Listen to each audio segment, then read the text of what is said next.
Hello students, आज हम लोग पढ़ेंगे reproduction in plants and animals. पौधों एवं जंतुओं में जनन। तो ये देखते हैं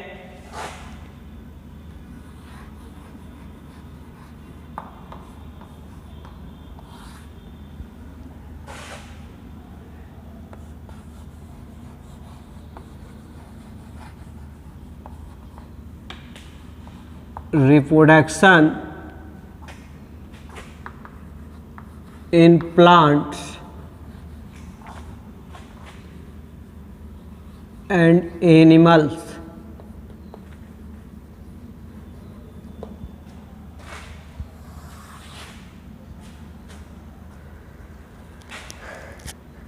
पौधों एवं जंतुओं में जनन, रिप्रोडक्शन। तो रिप्रोडक्शन, री मीन्स होता है पुनः, प्रोडक्शन प्रोडक्ट से बना है, पुनः उत्पादन। पुनः उत्पादन का अर्थ है अपने ही जैसा उत्पादन, अर्थात अपने ही जैसे संतान को उत्पन्न करने की क्रिया को ही जनन कहते हैं या प्रजनन कहते हैं या इसे ही रिप्रोडक्शन कहते हैं। प्रत्येक जीव को अपनी वंश परंपरा को कायम रखने के लिए अपने जैसे संतान उत्पन्न करने होते हैं। तो अपने जैसे संतान को उत्पन्न करने की क्रिया को ही रिप्रोडक्शन कहते हैं, जनन कहते हैं। हम जानते हैं कि प्रत्येक जीव जो है मरणशील है, नश्वर है, कोई भी इमोर्टल नहीं है, अमर नहीं है।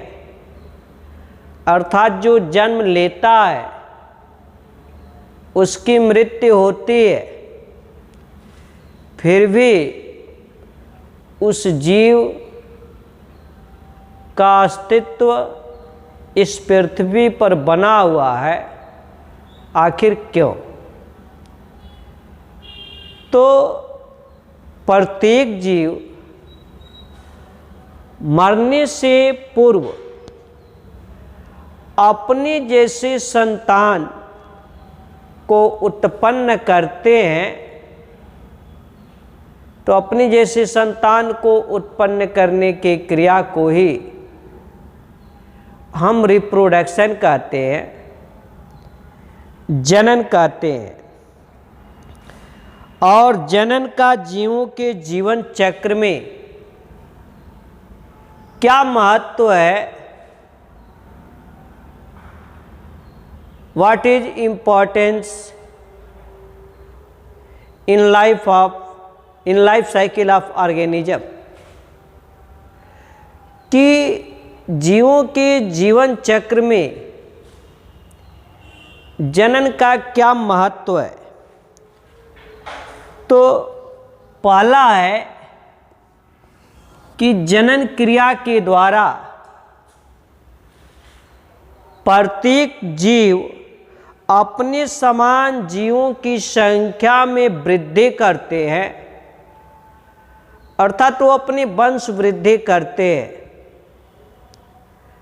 और दूसरा लाभ कि अपनी जाति की निरंतरता को बनाए रखते हैं। जैसे अभी हमने कहा कि प्रत्येक जीव नश्वर है, उसमें हम मानव हैं, हम भी नश्वर हैं। लेकिन ऐसा नहीं कि 2-4 मानव मर गए तो इस पृथ्वी पर से मानव ही समाप्त हो गए, नहीं। क्यों?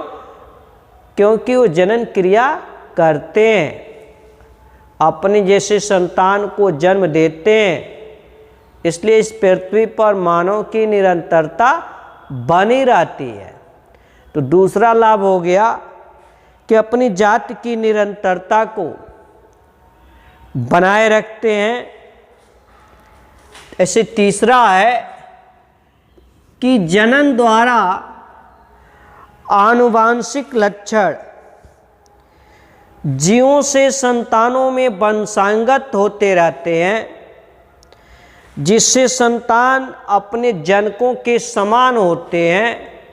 जैसे मानव का पुत्र मानव होता है, क्योंकि आनुवांशिक पदार्थ एक पीढ़ी से दूसरे पीढ़ी तक आनुवांशिक पदार्थ के जरिए, जो कि युग्मक के जरिए पहुंचता है, स्थानांतरित होता रहता है। और ऐसे कि चौथा महत्व ये हो सकता है, और ये सबसे महत्वपूर्ण महत्व हो सकता है, कि जनन द्वारा संतानों में जो है कुछ विभिन्नताएं आती हैं, कुछ विभिन्नताएं दिखलाई देती हैं। और ये विभिन्नता जो है ऑर्गेनिक इवोल्यूशन का basic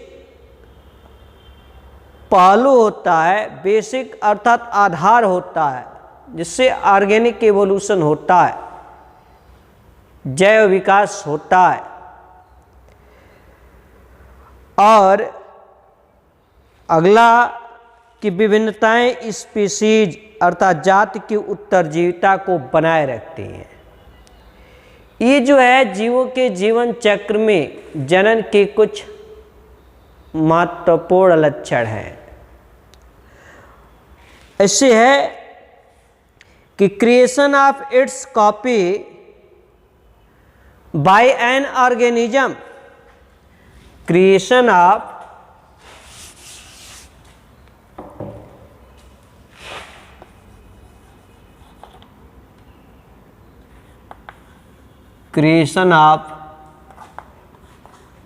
its copy by an organism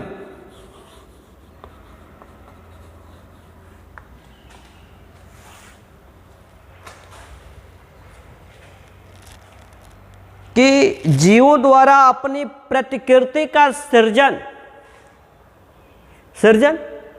create निर्माण करना।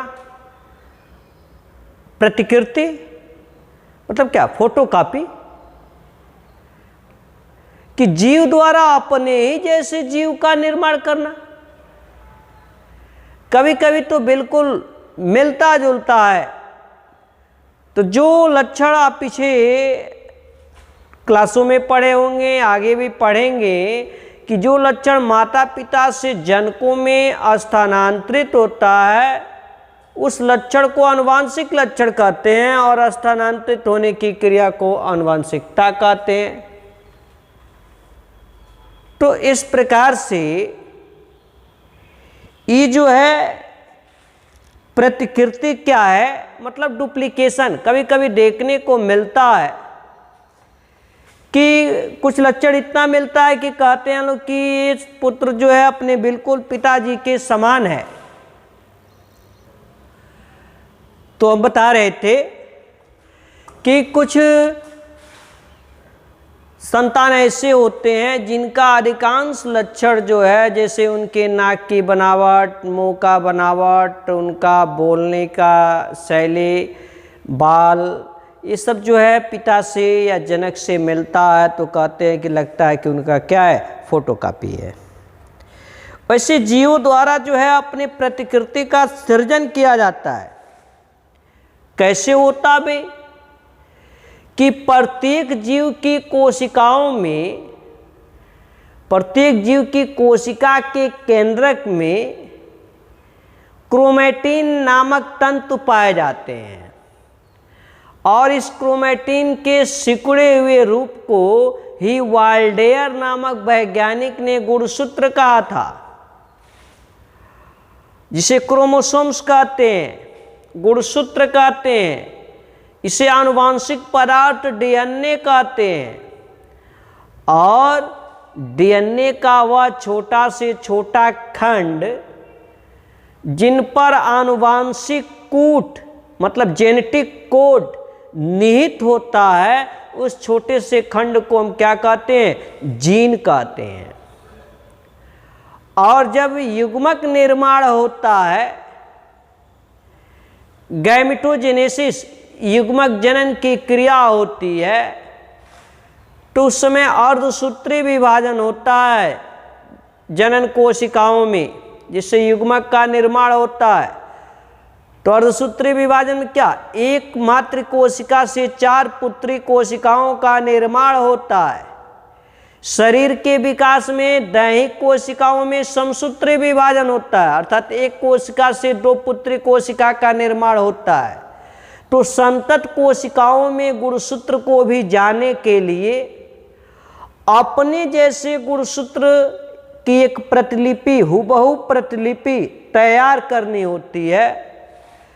तो एक पुराने डीएनए से नए डीएनए के निर्माण को ही हम डुप्लीकेशन कहते हैं, या इसे ही रेप्लिकेशन कहते हैं, या इसे ही लिप्यंतरण कहते हैं। और फिर वो अपने जैसे डीएनए का निर्माण कर लेता है, उस कोशिका में, नई कोशिका में जाता है, तो पहले जैसी कोशिका का निर्माण कर लेता है। और उस कोशिका से, वो युग्मक कोशिका है, तो उससे नए जीव का जब निर्माण होता है, संतान का निर्माण होता है, तो अपने जनक जैसा ही होता है। अर्थात क्या कर रहा है कि जीव द्वारा अपनी प्रतिकृति का सृजन किया जा रहा है, अपने फोटोकॉपी का सृजन किया जा रहा है। कुछ संतान तो बिल्कुल माता पिता से मिलते हैं। तो इसे क्या? Creation of its copy bye an organism कहते हैं, अर्थात जीवों द्वारा अपने प्रतिकृति का सृजन कहते हैं। हाँ, इसी में विभिन्नता भी आती है। विभिन्नता अर्थात एक ही जात के सदस्य में जो है भिन्नता दिखलाई देती है। जैसे हम मानो हैं, क्लास में जो है 50-60 बच्चे हैं, सबको हम अलग अलग नामों से जान जाते हैं कि रमेश है, सुरेश है, महेश है, गीता है, सीता है। नहीं, लेकिन सब क्या है? मानो है, एक ही जात के सदस्य हैं, लेकिन अलग अलग हम पहचान कर ले रहे हैं। क्यों? क्योंकि उनमें कुछ न कुछ विभिन्नता है। यहाँ तक कि एक ही माँ बाप की यदि 2 या 2 से अधिक संतान हैं, ट्विंस को छोड़कर, जुड़वा बच्चों को छोड़कर, एक ही माँ बाप की 2 या 2 से अधिक संतान हैं, तो उनमें भी अंतर दिखलाई दे देता है। तो जो अंतर दिखलाई देता है उसे हम क्या कहते हैं? वेरिएशंस कहते हैं, विभिन्नता कहते हैं। और इस विभिन्नता के कारण, आगे आएंगे इंटर में तो पढ़ाएंगे कि इस विभिन्नता के कारण जो है नई जाति की उत्पत्ति भी होती है, विकास भी होता है। नहीं, तो ये विभिन्नताएं हैं। फिर आगे हम चलते हैं कि रिप्रोडक्शन इन प्लांट्स। इस चैप्टर में हमें पढ़ना है reproduction in plants and animals. तो पहले हम चलते हैं कि रिप्रोडक्शन इन प्लांट्स क्या है, अर्थात पौधों में जनन। पौधे भी अपने समान पौधे को जन्म देते हैं। आम के पौधे का जो बीज होता है उससे आम का पौधा ही उत्पन्न होता है, ऐसा नहीं कि पीपल का पौधा उत्पन्न हो जाए। अर्थात वो भी अपने समान संतान उत्पन्न करते हैं, जिसे हम क्या कहते हैं? जनन कहते हैं। तो पौधों में जो है मुख्यतः 2 विधियों के द्वारा जनन होता है। एक है एसेक्सुअल रिप्रोडक्शन, एसेक्सुअल रिप्रोडक्शन, और दूसरा है सेक्सुअल रिप्रोडक्शन, सेक्सुअल रिप्रोडक्शन। लेकिन किसी किसी बुक में 3 दे दिया होगा। एक दे दिया होगा क्या, वेजिटेटिव रिप्रोडक्शन, वर्धी जनन जिसे कहते हैं,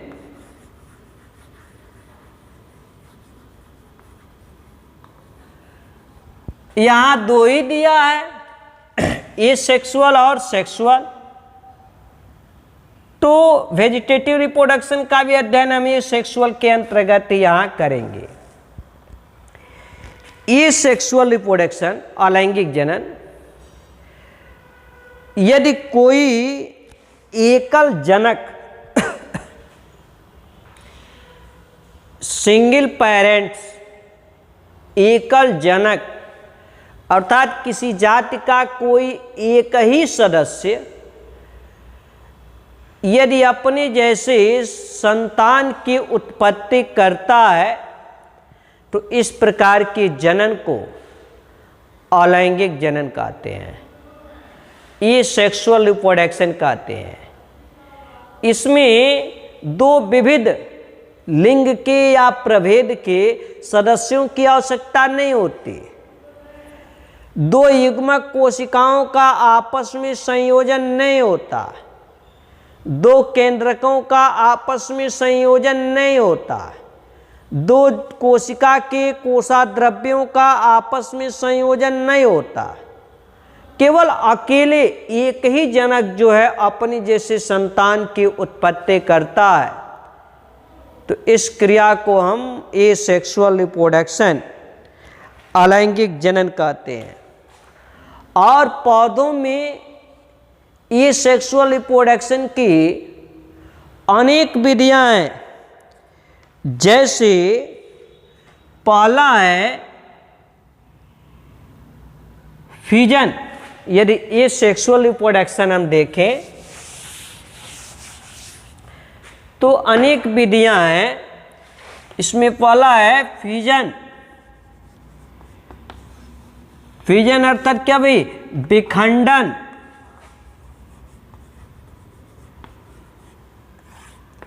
यह एक विधि है एसेक्सुअल रिप्रोडक्शन का।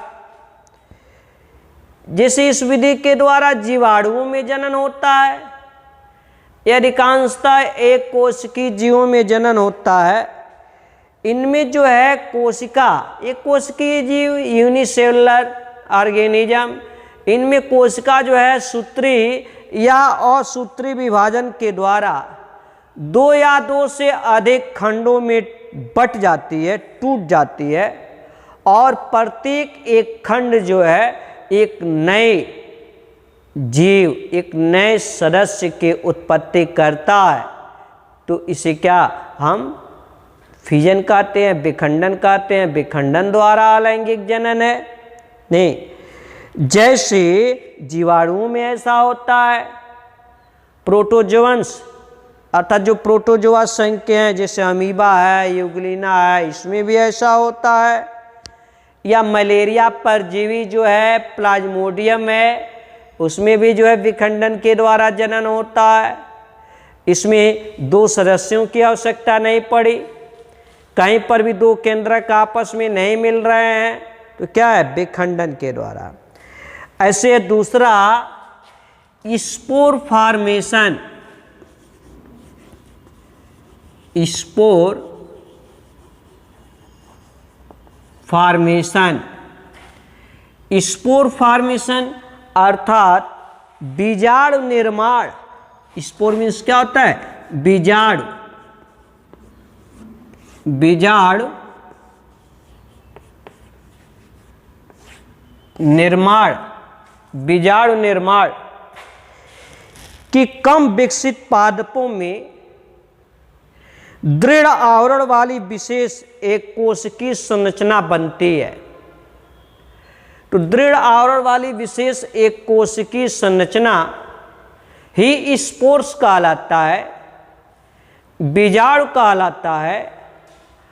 और ये प्रतिकूल दशाओं में जो है स्पोर्स को, बीजाणु को अर्थात उस जीव के जनन द्रव्य को सुरक्षित रखता है।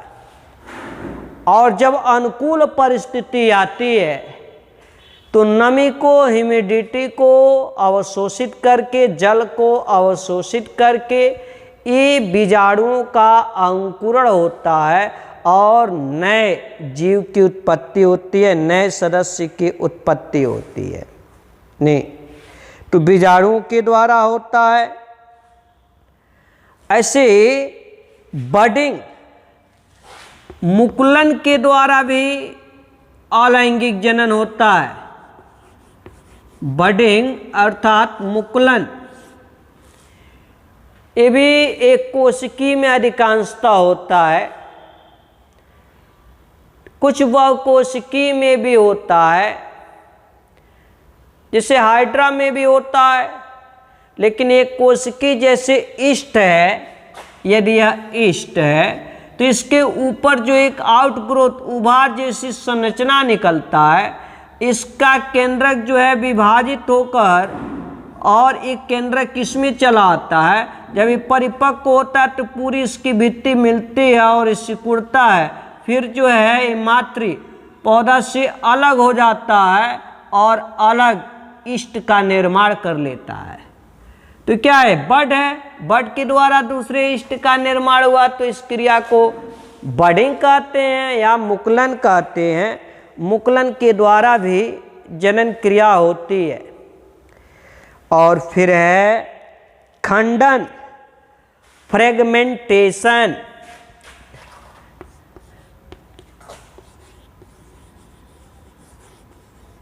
फ्रेगमेंटेशन, खंडन की सरल संरचना वाले जो बहुकोशिकीय जीव हैं, बहुकोशिकीय पौधे हैं, यदि किसी बाह्य बल के कारण दो या दो से अधिक खंडों में टूट जाते हैं, तो प्रत्येक एक ऐसा खंड जिसमें केंद्रक उपस्थित हो, वह वृद्धि करके और नए ऑर्गेनिज्म, नए सदस्य, नए जीव की उत्पत्ति कर देता है। तो इसे हम क्या कहते हैं?